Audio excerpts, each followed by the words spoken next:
मुश्किलों से भाग जाना आसान होता है, हर पहलू जिंदगी का इम्तिहान होता है। क्या साथियों, कि मुश्किलों से भाग जाना आसान होता है, हर पहलू जिंदगी का इम्तिहान होता है। डरने वालों को मिलता नहीं है कुछ भी जिंदगी में, लड़ने वालों के कदमों में पूरा दुनिया जहान होता है। हेलो नमस्कार साथियों, आप सभी को टारगेट विद नित्यम के इस यूट्यूब चैनल में दिल खोल करके स्वागत है। जैसे में आपको लगातार पता चल रहा है कि टारगेट विद नित्यम चैनल से जीके जीएस का सीरीज दिया जाता है जो सभी परीक्षाओं के लिए महत्वपूर्ण है। अब जिस भी एग्जाम की तैयारी कर रहे हो वो तमाम परीक्षाओं के लिए उपयोगी होगा, क्योंकि हमारे चैनल से जो भी जीके जीएस के सीरीज दिए जाते हैं वे सभी लूसेंट के PYQs होते हैं।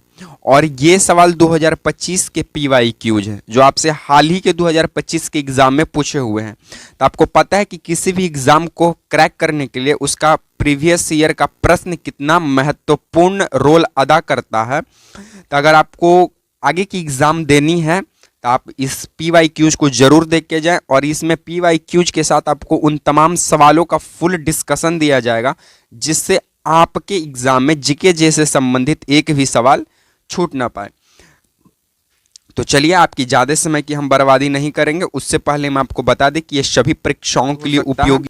आप BPSC के कर रहे हैं, चाहे BPSC शिक्षक भर्ती के कर रहे हैं, बिहार पुलिस हो चाहे बिहार दरोगा हो, बिहार SSC हो चाहे रेलवे हो चाहे SSC हो चाहे बैंक हो चाहे डिफेंस हो, कोई भी एग्जाम हो, अगर आपके एग्जाम में जीके जीएस के सवाल पूछे जाते हैं तो उन सभी परीक्षाओं के लिए वीडियो महत्वपूर्ण होगा साथियों। तो चलिए, आपके ज़्यादा समय की हम बर्बादी नहीं करेंगे। सबसे पहला सवाल आपको स्क्रीन पे नजर आ रहा है। सबसे पहला सवाल आपको कहता है कि कुतुबुद्दीन ऐबक की राजधानी कहाँ थी। आपके सामने ऑप्शन 4 हैं। Option A Lahore, option B Delhi, option C Ajmer और ऑप्शन डी इनमें से कोई नहीं। अगर आपको इस प्रश्न का जवाब पता है तो कमेंट बॉक्स में कमेंट कीजिएगा, अन्यथा हम इसका फुल डिस्कशन आपके समक्ष प्रस्तुत करेंगे। आपको बता दें कि कुतुबुद्दीन ऐबक की जो राजधानी थी वो लाहौर थी। Option number A, colour pen का जो है कलर चेंज कर देते, ऑप्शन नंबर ए इसका उत्तर होगा कि कुतुबुद्दीन ऐबक की राजधानी कहाँ थी, लाहौर थी साथियों। लेकिन लाहौर के बाद में ये अपनी राजधानी कहाँ स्थानांतरित किया, तो लाहौर के बाद में ये अपनी राजधानी दिल्ली स्थानांतरित करता है। कहाँ करता है साथियों, दिल्ली करता है। चलिए सर, इतना तक तो समझ गए हम। चलिए, इतना तक समझ गए। उसके बाद आपको बता दें कि भारत के इतिहास में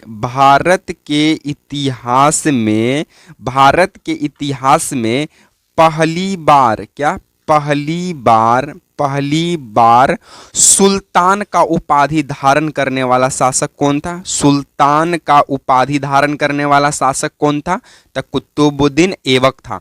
भारत के इतिहास में पहली बार सुल्तान का उपाधि धारण करने वाला व्यक्ति कौन था, कुतुबुद्दीन ऐबक था। कुतुबुद्दीन ऐबक को लाख बख्श कहा जाता है साथियों। क्या, लाख बख्श कहा जाता है। लाख बख्श कहने का मतलब होता है जो लाखों का दान देने वाला व्यक्ति है उसे लाख बख्श कहा जाता है। तो कुतुबुद्दीन ऐबक को लाख बख्श कहा जाता था। ठीक है, चलिए सर, इतना तक समझ गए। चलिए, इतना तक समझ गए। कुतुबुद्दीन ऐबक जो है गुलाम वंश की स्थापना किया। किस वंश का, गुलाम वंश का स्थापना किया। ठीक है साथियों, गुलाम वंश का शासनकाल कब से कब तक था साथियों, तब 1206 से लेकर 1290 ईस्वी तक गुलाम वंश का दिल्ली के अंतर्गत शासन रहा साथियों। चलिए सर, इतना तक भी हम समझ गए। आपको बता दें कि जो ये कुतुबुद्दीन ऐबक था ये 1206 से लेकर 1210 तक ही शासन किया था। उसके बाद इसकी मृत्यु हो गई थी। ठीक है, चलिए सर, इतना भी समझ गए। गुलाम वंश को मामलुक वंश भी कहते हैं। गुलाम वंश को क्या कहते हैं, मामलुक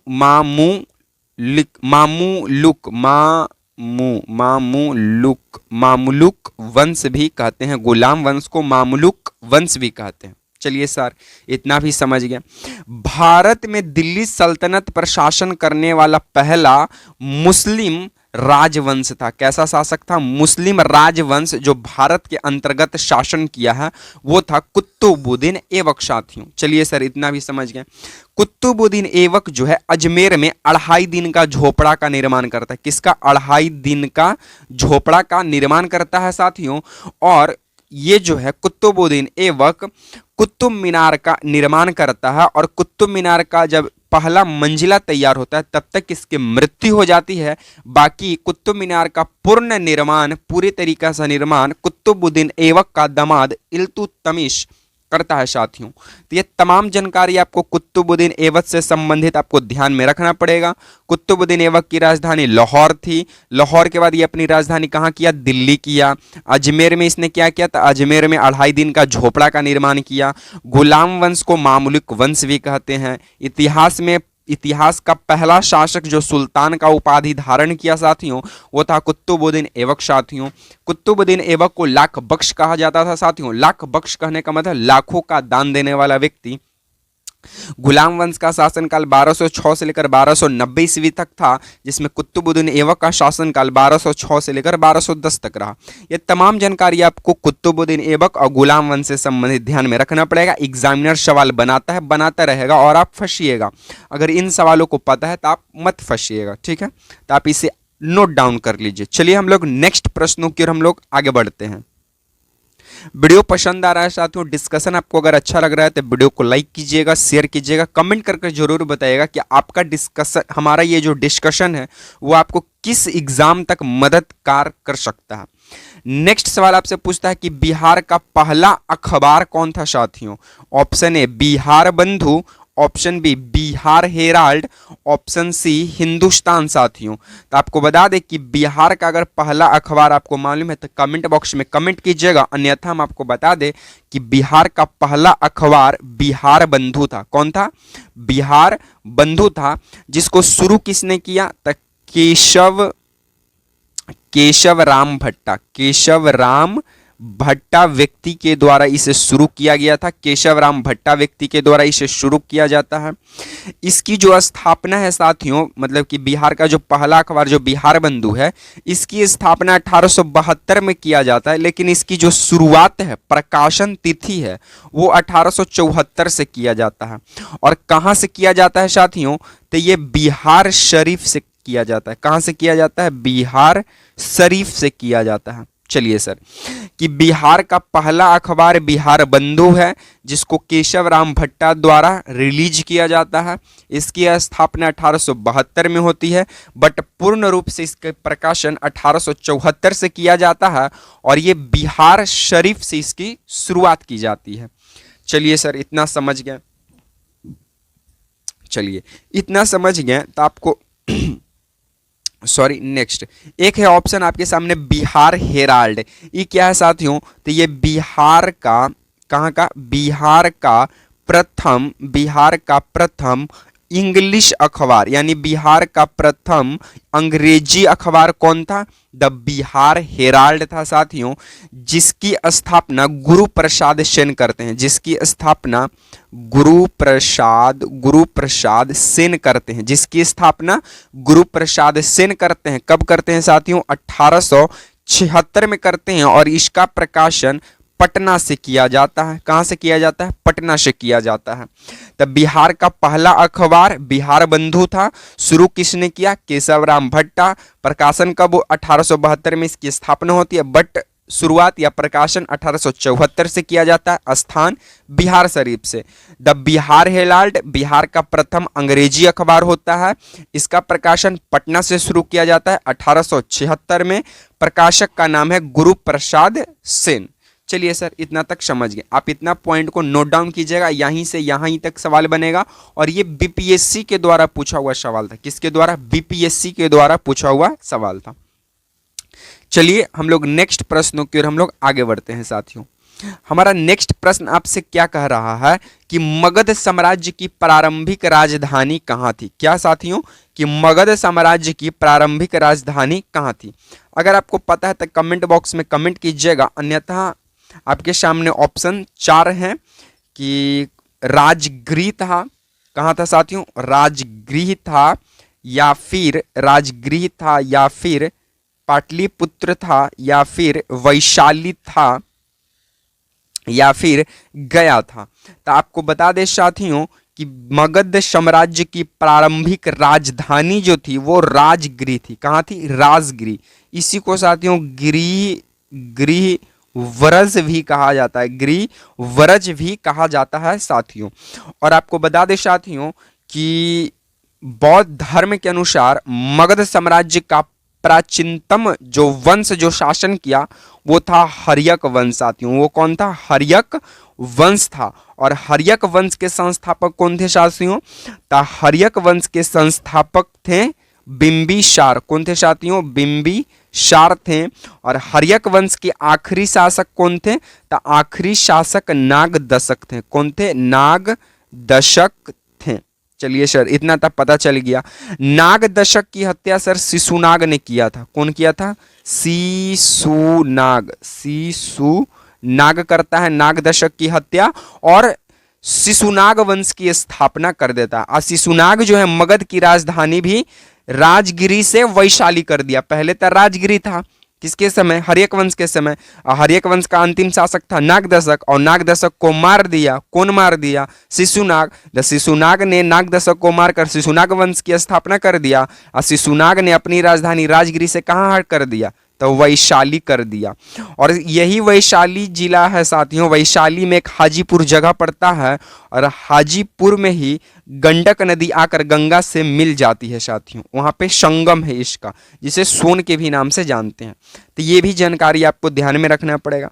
बाकी गया डिस्ट्रिक्ट की बात करें साथियों, तो बिहार का जो गया जिला है अभ्रक का सर्वाधिक उत्पादन करता है। किस चीज का? अभ्रक का। उसके बाद टीन का सर्वाधिक उत्पादन करता है, और लिथियम का। लिथियम का भी सर्वाधिक उत्पादन कौन करता है? गया जिला। अभ्रक का भी उत्पादन कौन करता है? गया जिला। टीन का भी उत्पादन कौन करता है सबसे ज्यादा? गया जिला। और गया जिला जो है साथियों ये सबसे गर्म स्थल माना जाता है, क्योंकि गर्मी, ये यहाँ की जो फल्गु नदी है वो एक कह सकते हैं सीजनली रिवर है, यानी मतलब कि सीजनली नदियां हैं, मतलब उसमें हमेशा पानी नहीं रहती है। वो गर्मी में सूख जाती है और जब वर्षा होती है तो वो फ्लो में मतलब कि भर जाती है। तो वो भी उसके हिसाब से भी वहाँ पे ठंडा नहीं रह पाता, और गर्मी सबसे ज़्यादा होती यहाँ पे है। बिहार का वह कौन सा जिला है सबसे ज़्यादा वर्षा होती है? तो वो है आपका कॉर्नर पर किशनगंज, जो कि पश्चिम बंगाल और नेपाल दोनों से के साथ अपने सीमा साझा करता है। तो ये जानकारी भी आपको ध्यान में रखना पड़ेगा। ठीक है, चलिए आप लोग कमेंट बॉक्स में कमेंट कर दीजिएगा कि उदाइन के समय मगध की राजधानी कहाँ थी। किसके समय? उदाइन के समय मगध की राजधानी कहाँ थी? इसका आंसर आप लोग कमेंट बॉक्स में कमेंट कर दीजिएगा। चलिए नेक्स्ट सवाल आपसे पूछा जाता है कि बिहार के किस जिला में साथियों सोना पाया जाता है? बिहार के किस जिला में साथियों सोना पाया जाता है? आपके सामने ऑप्शन 4 हैं: मुंगेर, पश्चिमी चंपारण, जमुई और रोहतास। तब बिहार के किस जिला में सोना पाया जाता है साथियों? तब बिहार के जमुई जिला में सर्वाधिक मात्रा में। कितना? सर्वाधिक मात्रा में, यानी ज्यादा मात्रा में जमुई में सोना पाया जाता है। जमुई के बाद सेकंड नंबर पर मुंगेर है, और थर्ड नंबर पर पश्चिमी चंपारण है साथियों। और पश्चिमी चंपारण साथियों बिहार के क्षेत्रफल के दृष्टि से, किसके दृष्टि से? क्षेत्रफल की दृष्टि से सबसे बड़ा जिला है साथियों। ठीक है, सबसे ज्यादा जनसंख्या किस जिला में निवास करती है? तो वो है पटना। ठीक है, तो सर्वाधिक जनसंख्या वाला जिला कौन सा है? पटना। और पटना का प्रति व्यक्ति आय, यानी पर कैपिटा इनकम, प्रति व्यक्ति आय जो है वो सबसे ज्यादा भी है। किसका? पटना का। चलिए सर, इतना तो समझ गए। अब रोहतास देख लीजिए, लास्ट ऑप्शन आपका रोहतास है। रोहतास में साथियों कैमूर की पहाड़ियां पाया जाता है। कैमूर की पहाड़ियां पाया जाता है, और कैमूर की पहाड़ियां से साथियों देश का 95% पाइराइट्स, क्या 95% पाइराइट्स का उत्पादन या खनन यहीं से किया जाता है साथियों। इस बात को भी आपको ध्यान में रखना पड़ेगा। आई होप आप इतने सभी चीज को आप ध्यान में रख रहे होंगे। वीडियो पसंद आ रहा है तो वीडियो को लाइक कीजिए, शेयर कीजिए, चैनल को भी सब्सक्राइब कर दीजिएगा। चलिए नेक्स्ट प्रश्नों की ओर हम लोग साथियों आगे बढ़ते हैं। नेक्स्ट प्रश्न आपसे क्या कहता है कि महाभाष्य पुस्तक के लेखक कौन है? क्या महाभाष्य पुस्तक के लेखक कौन है? ऑप्शन आपके सामने है, बाणभट्ट हैं, महर्षि वादरायण हैं, ऑप्शन सी जयदेव हैं, ऑप्शन डी कलहन है। साथियों आपको बता दें कि महाभाष्य पुस्तक के लेखक इनमें से कोई नहीं है, तो कौन है सर? तो महाभाष्य पुस्तक के लेखक पतंजलि हैं। कौन है? पतंजलि हैं। बाणभट्ट के द्वारा किस पुस्तक का? तो हर्ष चरित पुस्तक का किया गया है बाणभट्ट के द्वारा। कादंबरी किनका है साथियों? कादंबरी, कादंबरी पुस्तक भी बाणभट्ट का है। महर्षि वादरायण का क्या है साथियों? तो इसका आंसर आप लोग कमेंट बॉक्स में, ये महर्षि वादरायण का पुस्तक का नाम क्या है, इसका आंसर आप लोग कमेंट बॉक्स में कमेंट कीजिएगा। जयदेव का है गीत गोविंद, जयदेव का पुस्तक का क्या नाम है? गीत गोविंद है। ये बीपीएससी के द्वारा भी पूछा हुआ सवाल था कि निम्नलिखित में से गीत गोविंद किनके द्वारा रचित पुस्तक है? तो जयदेव हो जाएगा। कलहन कौन सा पुस्तक लिखे हैं? तो राज तरंगनी, राज तरंगनी पुस्तक के लेखक कौन है साथियों? कलहन है। तो आपके सामने जितने भी ऑप्शन थे उन सभी ऑप्शनों का तमाम डिस्कशन आपके सामने कर दिए। ठीक है, महाभाष्य के पतंजलि, बाणभट्ट, हर्षचरित, कादंबरी, महर्षि वादरायण का क्या, कमेंट बॉक्स में कमेंट कीजिएगा। जयदेव का गीत गोविंद, कलहन का राज तरंगनी। चलिए सर, इतना तो हमको पता चल गया।